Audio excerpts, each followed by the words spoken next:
দর্শক, আপনারা দেখতে পাচ্ছেন এটি হচ্ছে চাকসু নির্বাচনের যে রিটার্নিং অফিসারের কার্যালয়, সেই কার্যালয়টি।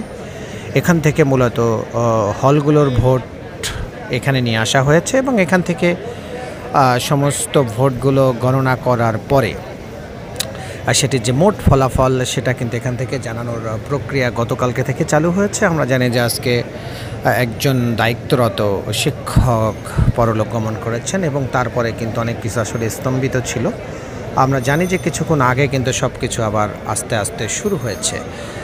আপনারা জানেন যে গতকালকে বাংলাদেশ জাতীয়তাবাদী ছাত্রদল সহ আরও বেশ কয়েকটি যারা সংগঠন রয়েছে, ছাত্র সংগঠন, তারা কিন্তু এই নির্বাচন বর্জনের ডাক দেয় এবং শিবির সহ আরও বেশ কয়েকটি সংগঠন কিন্তু এখনও বা স্বতন্ত্র কিছু যারা নির্বাচন করছে তারা অনেকে কিন্তু এখনও এই নির্বাচনে রয়েছেন। ফলে নির্বাচনের যে একটা টানটান উত্তেজনা সেটি কিন্তু গতকালকেই আসলে শেষ হয়ে গেছে। এখন শুধু আনুষ্ঠানিকতা আর যে অপেক্ষা, সেই অপেক্ষায় কিন্তু গণমাধ্যম কর্মী যারা নির্বাচন করেছেন তারা সবাই এখানে অপেক্ষা করছেন।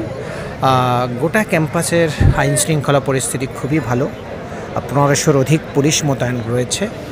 আমরা দেখেছি যে সাদা পোশাকেও কিন্তু অসংখ্য যারা ল এনফোর্স এজেন্সির লোক রয়েছেন তারাও ডিউটি করছেন।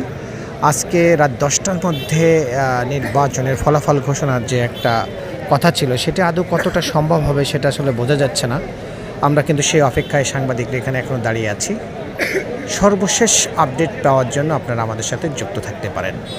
ধন্যবাদ।